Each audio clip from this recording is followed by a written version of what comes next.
Hello, everybody. And how are we all doing tonight? If you answered, don't, because this is a video, I can't hear you. I really should stop doing that. That's probably not okay. Anyway, let's read a story. You guys want to read a story? Because I do, and so we are. This one is called First Post, Sorry If I'm Wrong Place, Long Distance Relationships, Just Don't. That's a hell of a title. From Reddit user Dying to Live. So first off, hi Moonhorse. Hello. Sango. Actually, she's not here right now. You magnificent peeps we call the Celestial Herd. I've been listening to your channel for a while now and even talked to you a little in the comments. You're probably my favorite YouTuber and I'm really excited to actually take part in this awesome community you made. Oh, well, thank you very much. That's really flattering. I figured I had some stories to tell. Neckbeards, legbeards, incels, nice guys. Hell, I was super bad back in my teens and early 20s, so there's a lot to pick from. But first off, I'm gonna go serious. I gotta apologize, I'm texting all of this from my broke-as-fuck phone, so please excuse typos. And also, given the nature of this post, I'm gonna be ripping on my ex a lot. Normally, I discourage this kind of behavior, but I need to get this off my chest. And maybe, just maybe, someone out there kind of needs to hear this. No need to list a cast, but this takes place over 4 or 5 years, and remember, throughout all of this, we never met, never kissed, never hugged, cuddled, nothing. So with that, I'll just jump in. I've been messing around with the idea of online dating, and long distance seemed like a pretty okay possibility. I'm pretty shy and socially awkward, but a lot of mental health issues, and it seemed easier to just start out at a comfortable arm's length. I met this girl, let's call her R. We talked, and I apparently made a huge ass of myself day one, so I didn't see this going well, but in spite of my jackassery, she started to fall for me. He even told me so, and stated, quote, "Okay, we're dating now. You're mine." I'd never had something like this happen, but I was both shocked and pretty sure I was getting catfished, but, I'm still hopeful. Things started slow, but we got lovey-dovey within 6 months. By the first year, we'd been heavily talking about moving closer to each other. She seemed into it, and everything was all good, I thought. Well, I was wrong. She started to come up with reasons why we had to wait. I said, okay, but I told her that we could do this either way. Either I go to her, or she comes to me. Either way's fine with me. I just kind of wanted to be with her, We settled on her coming here since her family life was not great and she hated where she lived.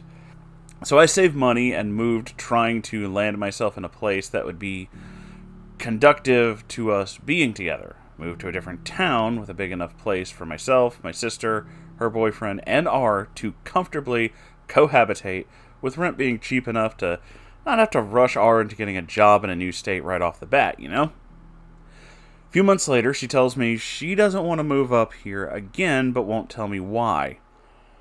Now, I'm not gonna lie, by this point, we're fighting all the time, and it's getting nasty. She was crazy. Like legit fucking crazy. And so was I. I have type 1 bipolar, BPD, PTSD, and severe psychosis. Her diagnosis was similar, but not as severe. I'm on medication, while she refused medication. Both of us had bad stuff going on, and at times both of us threatened shit that is never fucking okay. If you feel like hurting yourself, get help. Don't blame other people or use suicide or self-harm as a weapon.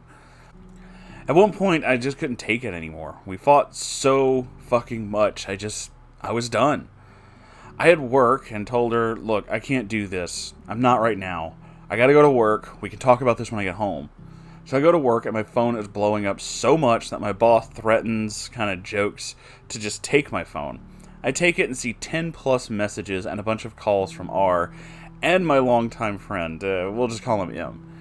She threatens suicide and tells me horrible, horrible shit, and then after some cryptic shit goes silent, and then M starts telling me what a piece of shit I am, and that I should fucking kill myself before I come do it to you, you stupid excuse for a fuck, or some shit like that, I don't know.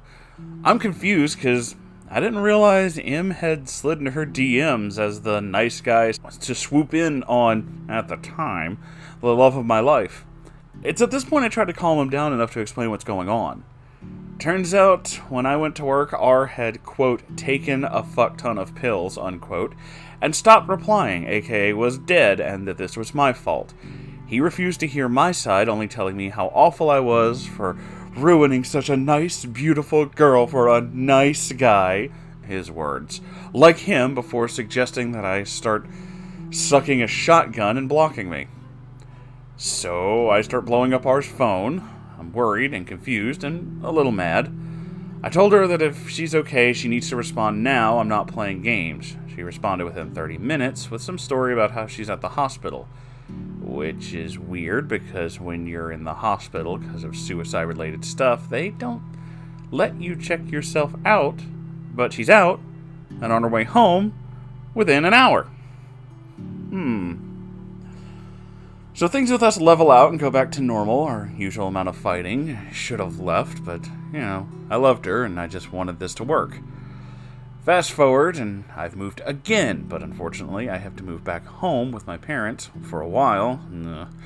2015 to 2016, and I've never given Trump any thought other than his show was dumb, and then I start paying attention to politics. This becomes important, I promise. I'm nonpartisan and prefer to think of myself as progressive, so I learned about him quickly and found out, I don't really like him. I figured the love of my life would probably agree. And I was wrong. Oh fuck, I was wrong. Not only did she send me a pic with her in a MAGA hat, but like Christians pushing young gays into conversion, she set out to try and change me, which led to the nastiest fights we ever had. We almost broke up several times over this before we decided we needed to agree to disagree and never talk about politics again. Easy enough, right? If you thought, oh, you beautiful, ignorant bastard, you get a gold star. Yeah, from this point on, we almost exclusively fought. So I started to give up, but, I still care about her. I would have given anything to make this work. I move again, have money saved up, and jobs and things are good on my end, so I ask her, look, we've been together for almost 4 years. Are you still wanting to be together, like, in the same area together? Which she assured me she did. And the fighting continued, but my job made it difficult to talk. Time zones didn't match up, so I would take lunch at this specific time, which screwed my coworkers, but I didn't care. I'm in love! In hindsight, I feel like a total dick and would definitely do that differently. By this point, I'm done. The occasional relations and one sweet thing out of the 19 fucked off or mean things that she said, I give up. I met someone else, but I wasn't going to cheat on her. I waited until I had a day off and broke the news. Keep in mind, I've been trying for 4 years to be with her. I gave it my all and just decided that maybe it was easier to find someone in my own area code. I felt horrible. I still cared about her, I just did not see this going anywhere, and I wanted more. She lost it, screamed at me how I lied to her, and said that I'd never hurt her, never leave her, and I told her after 4 years and so many chances to be closer, I didn't understand why she wouldn't commit. She turned it all back on me and told me about all the money that she saved to move here and how she bought us matching rings and that she was just waiting for them to come in to show me, and I told her, I'm sorry, but at the state of things, I can't do this anymore. Well, she screamed at me and blocked me. A few days, maybe a week or two, she calls me from a different number. I thought it was M, a new girlfriend, and proceeds to apologize for something dumb I did that really wanted us, M, to be together. R's devastated and starts crying and sends me a, how could you betray me like that, you piece of shit? I'm burning the gifts you sent me, and all these texts, and blocks me yet again. I sent her my favorite hoodie, a couple hundred diamond, silver, gold necklaces or something like that. I can't remember. Now I know what you're thinking. Well, surely this is the end of this story, right? Nah, bro. Just nah. A few months later, Em and I break up. My fault. Drunk me is not the best me. I was down and did some time competitively drinking, trying to outdo the guy in the mirror. I ate a low and stopped drinking for a while, only to start doing okay again. Then there was a huge earthquake. I live in Alaska. You might remember the earthquake news in 2017 or 2018. It was a pretty big event for us. And things were pretty normal on my end. Cue my phone. I noticed some girl I didn't know messaging me. I asked what's up, and was she a friend of ours, or she wanted to know if I had heard from her, and I told her I hadn't, and that we broke up. I also mentioned that it ended badly, but, still had feelings for her, whatever. Not an hour later, I get a text from R. We talked about, and she told me that she's worried something might have happened to me. I'm fine. She started to explain how when I broke things off, her life just fell apart. She lost her job, her friends, had to move in with some guy, new boyfriend after me, and then moved from Texas to Florida. Remember, I was in a loving, patient relationship for 4 years with this woman, and she couldn't commit to us, but jumped both feet in with a guy because, fuck not, right? Sorry, I'm still trying not to be better. And then their relationship went to shit, leaving her there. She asked if I want to get back together. Now, here's where I'd like to say my brain finally kicked on, but it's not. You boys got a big heart and a broken-ass fucking brain. Don't worry, it's almost done. I told her that I never stopped loving her and that we would work things out, and a few days later she sprang something fucking colossal on me. She got weird and quiet, but she still kept hinting that something was up. Yeah, something sure was the fuck up. She's pregnant with this dude's kid. I told her just breathe and try to calm down, and she's freaking out, and that it's going to be okay. I love you and we'll get through this. This isn't ideal, but we can make this work. I got enough money to fly you up. Everything will be fine. Things are okay for a few days, I don't know, before she gets her period and starts partying it up. Gets fucking shit-faced, starts being total bitch again. Lashes out and is shitty to me for almost no reason, and tells me things like she has no plan of moving up here and doesn't care what I do. The bond is broken, but I don't feel the same about you. Yeah, I'm really fucking hurt by this. A few days earlier, I'm loving and compassionate just to have it thrown away and replaced with the shittiest our relationship has ever been. And no, I still didn't take the hint and move on. No, I loved her, remember?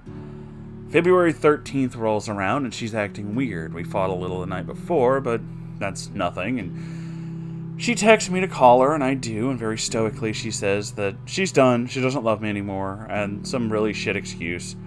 I can hear the guy she's leaving me for, or I assume, maybe it was just some rando. She later told me she had traded up. I'm stammering out questions like, why, and is there someone else, and stuff like that, in between sobs, and she blurts something really shitty and hung up. I lost it. Now we're really close to done, but I gotta put a suicide warning here. Oh, jeez. So I'm bawling my eyes out, and my mind is slowly circling the drain that loneliness and depression has pushed me to before, and I decide to reach for one of my two best friends, C, and he answered and came to get me. And we both like to drink excessively. He bought me a fifth of vodka, and after drinking it all in an hour, 2 tops, I start killing all the beers in his fridge. On the verge of a blackout, I start being belligerently drunk and grieving my relationship. Lost it when I hit rock bottom, and I no longer cared. I stopped crying, got quiet. My friend calls me a cab, and I go home. I get back, I locked my dog with tons of food and 5 water bowls in the kitchen, locking myself in my room and started to count out all my Xanax. I had a very large script, and I stockpiled a little under 160. I'm counting them out by tens and swallowing them as I went. Oh, Jesus. I gotta say this, no matter how dark things get, suicide is never the fucking answer. No single person is ever worth hurting or killing yourself over. Reach out, get help. It's better to bother someone with your problems than to burden them with your obituary. There is no reason to ever suffer in silence when help is so readily available. I'm a little off topic, sorry about that, and I'm almost done. So I ate all these, blackout, fell into a coma for a few days.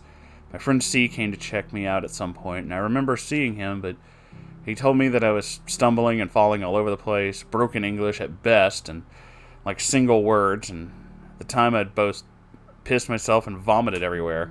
Oh yeah, good times, right?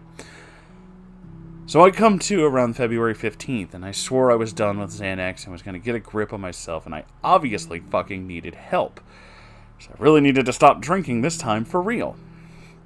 About a month later, and I'm still pining over her, and I made a post about how I was fucked off after all this and need closure, and plan to open note to her on my Facebook, since I figured I could just post this in my shit poster heaven of a timeline and no one would ever see it. And once again, your boy is a moron, because within 15 minutes, and she sends me 3 to 5 messages eviscerating me over anything and everything wrong with, you're a fucked up crazy person, what kind of psycho hears voices, you're a fucking piece of shit, so on and so on and so on.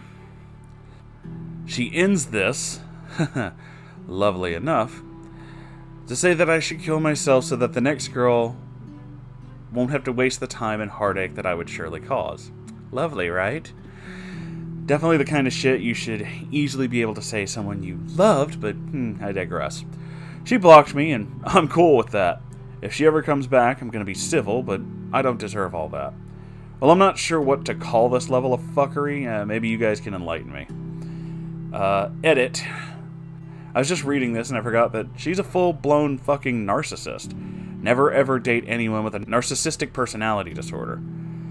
A wrap-up, it's February 1st, 2020, my sobriety date from Xanax and booze, and R is February 15th. I only get 1 year chip for the booze, but fuck it, anyone who says that I don't get to count the other 2.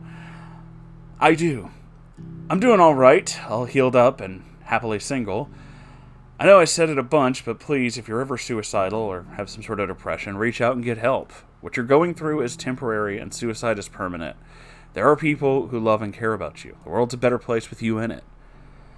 I'm sorry, this has been kind of a rant, and I promise I won't bash any of my exes and my other stories. I just really felt like I needed to get this one out there. Not saying all long-distance relationships are bad, just hoping that this can serve as a good cautionary tale. Thanks, Moonhorse. If and when I have time, I'll write more. I've got actual good stories, some even at my own expense. Thanks again. Tons of love. Whew. This is a hell of a story, my man. First off, I want to say thank you for sharing this with all of us. And secondly, you are definitely not alone in this. This hit way closer to home than I expected. Yeah, I went through some shockingly bad relationships in my time as well, especially when I was much younger, because I had not the greatest of upbringings. I had let's just say there was a step-parent who was exactly what the Disney villain depiction of step-parents are, if you know what I mean. And that kind of pushed me into a headspace where I thought if you're in a relationship, you have to make it work no matter what. That's the bottom line. And that sounds very, sweet and romantic, but this is not true, by the way. You do not have to make it work no matter what. Because at certain points, you'll run into things that you are simply not okay with. That you simply don't want to be a part of. And that's where this starts to come in. So, I was in 2 major relationships before Sango and I ever got together, and I spent more time in these relationships than I should have, because they were not worth it. The people I was with were mentally, emotionally, and verbally abusive. And much like yourself in this story, it was not in person. It was all long distance, but at the same time, I had that same mentality about, I really care about this person, I have to make this work.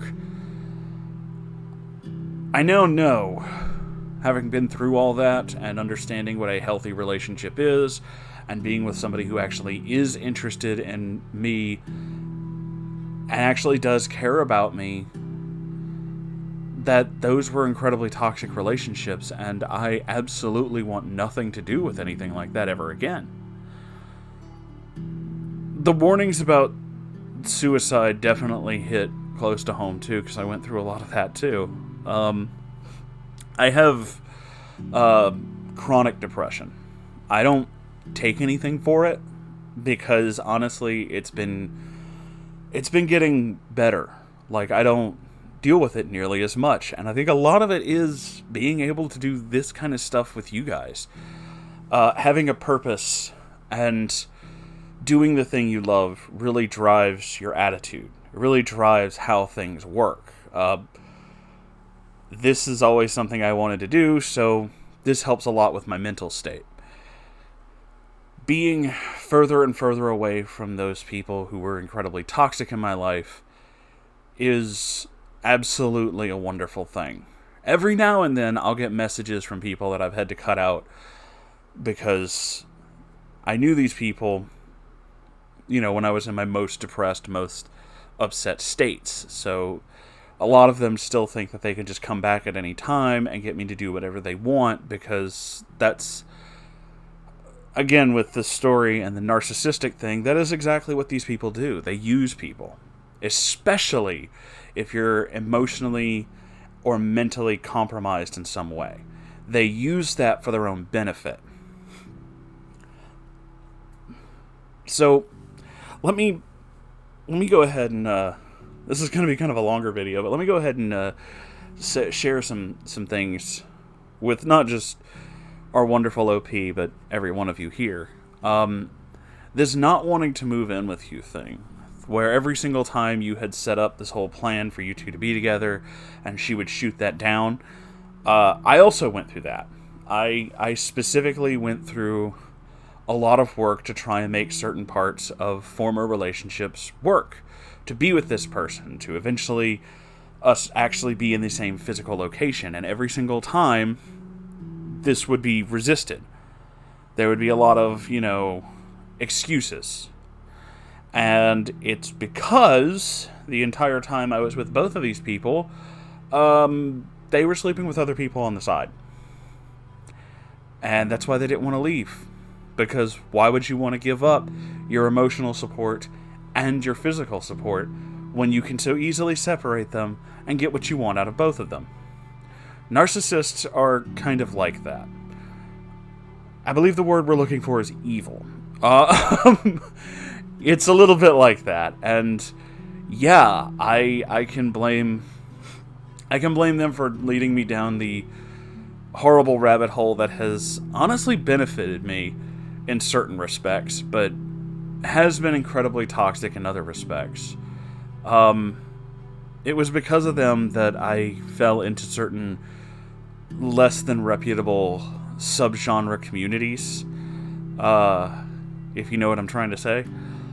And being a part of those communities taught me that people like this incredibly narcissistic, self-centered, egotistical, manipulative people are the ones who are celebrated the most.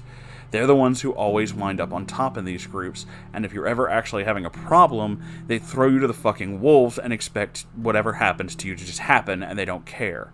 And these are the people who want you to think of them as friends. And now you understand why I work so hard to build this community. Because fuck that, fuck those people, fuck their bullshit, fuck their lies, and fuck their manipulative goddamn tactics. I build shit because I fucking want to. You guys are here because you deserve better than the negativity that you've been handed, and it's time to make that reality happen. That's the whole point of this community. Yeah, we talk about cringy shit and play stupid video games and be silly, but it's because we need that outlet. I'm going off on a tangent. If it wasn't for the really negative people in my life, I may not be the person I am today. However, I can't really say if that's a good equivalent. I can't say that that's a good trade-off. I do wish that no one would ever have to put up with this kind of shit, and everybody who ever had to deserves a million times better. But I don't know if that's a good or a bad thing, if that makes everything better or worse, because who you are is through, experience. But maybe you would be better if you wouldn't have to deal with that. I can't really say. I can't see the future. I wish I could. That'd be really cool. But I don't have that power. I can levitate, but only while none of you are watching. It's a rule. Comedy! I'm trying. But I do want to thank you for sharing this story with us, because it's necessary. Things like this are necessary, and it's important that we share these stories from time to time. Like, I appreciate every single one of you guys who tells me something like this, who feels that it's okay to open up to everybody like this. I certainly hope that I've built a community out of people who love and care and feel compassion towards each other, and I hope it grows more. Thank you everybody for watching, and a special thanks to my Moonfriendio Babbsy-kun for, well, being that. If you would like to donate to my Patreon, and maybe even join this tier, you can do that by going to, well, Patreon. And if you have your own story you'd like to send in, you can send it to r/Moonhorse Stories. And I also have a merch store if you'd like to buy something there. The links to all that and more are in the description down below. Thank you again for watching, and I'll see you in the next video. Okay, bye!